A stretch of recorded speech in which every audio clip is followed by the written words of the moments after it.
All right, let's get into the mailbag, even including a Thanksgiving greetings from some, I guess, unexpected people, maybe, depending on your perspective from last week. If you want to have a chance at participating in the mailbag, you can email info@davidpakman.com. I do want to say this again because unfortunately we're dealing more and more with this. If you're emailing every day, we're probably no longer seeing your messages when people email in too much. And there are people sending messages multiple times a day. There's no chance you're going to be in the mailbag. The emails are just sort of filtered into a folder.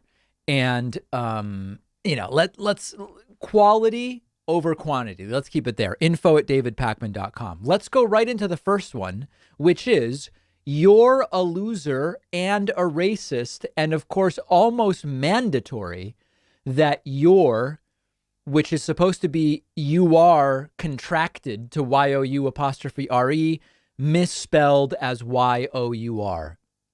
My loser and a racist. Doesn't make a lot of sense. I don't know when it became law that when you write hate mail, you have to put in the wrong your. But certainly we are seeing that very strongly in our email bag. So you're a loser and a racist. Thank you. Thomas wrote in about socialism. This is a good email, actually. Thomas writes, your remarks seem to indicate that the U.S. doesn't have socialism. If we take the broad definition, the U.S. has plenty.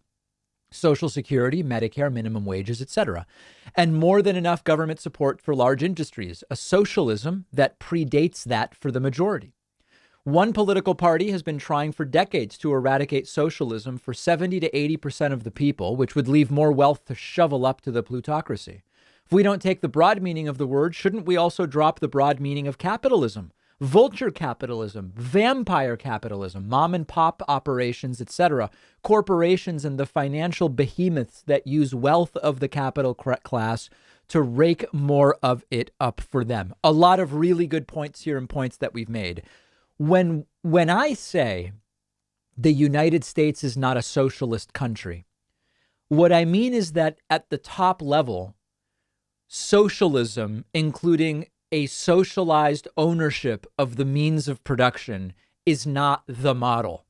Thomas is completely correct that in certain areas, we do have socialized services.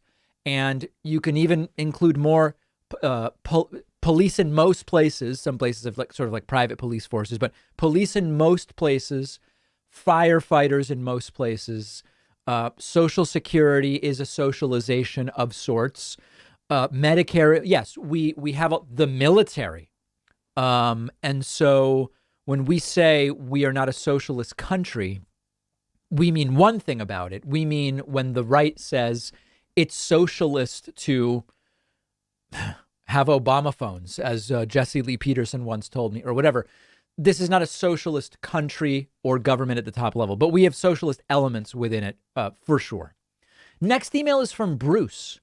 Bruce says, David, what I'm wondering is, when is Elon Musk going to hop on one of these B arcs that he is creating and going to crash into Venus, which is the planet he wants the Earth to become? Yeah, there's a lot more anti-Elon Musk sentiment in the email lately. And I if you're interested in the topic of Elon Musk and Tesla from the electric vehicle standpoint, on Black Friday, I did a stream where we did a lot of different things. But one of the things is I did talk about my increased, it's not dissatisfaction, but less enthusiasm about Tesla as the future of electric vehicles. I think Tesla was an early mover. And when it comes to the range of their vehicles, they're second to none. But there are other companies, including General Motors, Audi, just about all of them, that are generally speaking better at building vehicles. And I talked about where I believe Tesla is going to start having problems. It's less about the personality cult around Elon Musk, but if you're interested in that topic, check out that live stream from Black Friday. Very, very powerful live stream. Okay, here's a Thanksgiving greeting. Maybe you guys did not expect. On Thursday, Thanksgiving, I got an email from Jimmy from Philly, that furious, angry Trumpist who calls in. And he said simply, Happy Thanksgiving. There was no attack. There was no insult. There was no slur or the homophobia or transphobia that we've come to expect from Jimmy from Philly. Simply Happy Thanksgiving. He does email me sometimes just to say hello. So not sure how many of you are surprised by that, but I did receive that. Next question is from Jeff. Jeff writes in and says, why the big microphone? David, sir, I see people online using tiny lavalier mics and they sound fine. Or those that wrap around your face. I know this is a stupid question, but why do you use such a big mic? At least it doesn't obscure your mouth like other YouTubers. I hope you're not compensating for anything. Big fan and website member. Yeah, I've talked about this before. There's a couple different reasons that I've stuck with the big mic. Years ago, when we tried the clip-on lavalier mics, we didn't have the ones that sounded that good. So I'm completely open to switching to a lav mic if someone can recommend to me one that really will sound as good as one of these larger condenser microphones. But a lot of people just listen to this show via the audio podcast. I don't want to have damaged sound quality. That's one reason. The second reason is our main studio is very well treated from the standpoint of echo and deadening the room and all of that stuff. Our backup studio, which we now have, is not. And using a lavalier mic, when I've tested it, is insanely echoey. And when traveling, I've got some travel upcoming where I'm going to be doing the show from different locations. It's so unpredictable what the room treatment is going to be. You might be, could be a hotel room with those kind of like padded, almost like it's like a painting, but it's just padded fabric. It's kind of like in now, which helps to deaden the sound, and carpets and whatever. Or it can be really echoey because it's so unpredictable. The large canister microphone just seems to sound better. But if someone can recommend a good lav that really will perform well in all of these scenarios, I will switch to it. Trust me, when I travel and I bring the big boy, I think every time it would be great to have a tiny little microphone. All right, Jeff, so I hope that's a comprehensive enough answer. This is a very sad email from Matthew. Matthew says, conspiracy theory aunt. Or he's from New York, so I guess he would say aunt. I'm Matthew from New York. My whole family is diverse Republican members, Trumpists, Trump haters, don't like the rhetoric but will vote for policies, and just classic Republican members, but all, as I know, vaccinated, except one, my aunt. She has conspiracy theories about the vaccine and the left so much that she thinks Trump is saying, get the vaccine, as a reverse psychology technique. I don't know what to do. I don't want to cut off, but I feel like I'm enabling her every time I talk to her about politics. What do I do? I get these questions all the time. I can't tell you, Matthew, what to do. You have to decide what is the emotional, psychological, mental health impact of being in contact with someone who is so disconnected from reality versus how much do you value the relationship with her and what effect it would have to cut her off in terms of the relationships between you and other people in the family. I can't answer that question for you. What I think is very interesting about this particular conspiracy theory is that it's an example of it's indefeasible. It's unfalsifiable, right? Because if Trump were to say, don't get the vaccines, a lot of these folks would say, see, Trump is saying don't get it. And if Trump says get it, anyone like Matthew's aunt can say it's reverse psychology.